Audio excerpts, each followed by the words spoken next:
Kementerian Dalam Negeri KDN akan menyegerakan urusan bagi membuat satu pindaan pada Perlembagaan Persekutuan yang berkaitan dengan soal kewarganegaraan. Menterinya Datuk Seri Saifuddin Nasution Ismail berkata ia merupakan keutamaan KDN dan pada masa kini proses itu telah melepasi sesi perbincangan di peringkat Jemaah Menteri serta telah dipersembahkan kepada Majlis Raja-Raja.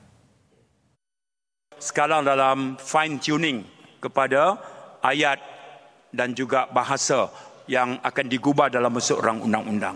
Beliau berkata demikian ketika sesi penggulungan pada Kongres Nasional Tahunan PKR 2023 di Pusat Konvensyen Antarabangsa Putrajaya PICC semalam.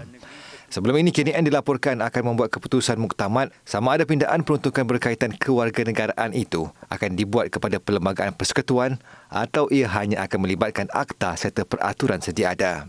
Menyentuh mengenai sistem payroll, perintah kehadiran wajib dan pembebasan berlesen kepada penghuni penjara, beliau yang juga Setiausaha Agung PKR berkata, selain dapat mengurangkan kesesakan di penjara, program itu membuahkan hasil positif apabila hanya seorang daripada 800 panduan yang mengikutinya kembali ke penjara.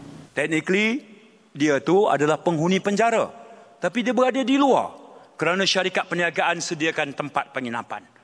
Yang ini, insya-Allah kita akan luncurkan lagi lebih banyak program seperti ini sebagai contoh keihsan kita terhadap penghuni penjara ini.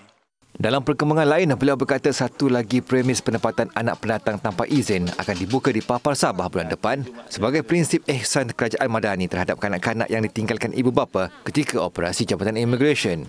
Pada 1 November lalu, beliau berkata sebahagian daripada kira-kira 1,000 tahanan kanak-kanak warga asing yang sebelum ini ditempatkan di 19 depo imigresen di seluruh negara sudah dipindahkan ke pusat penempatan sementara dinamakan Baitul Mahabah di Nilai Negeri Sembilan.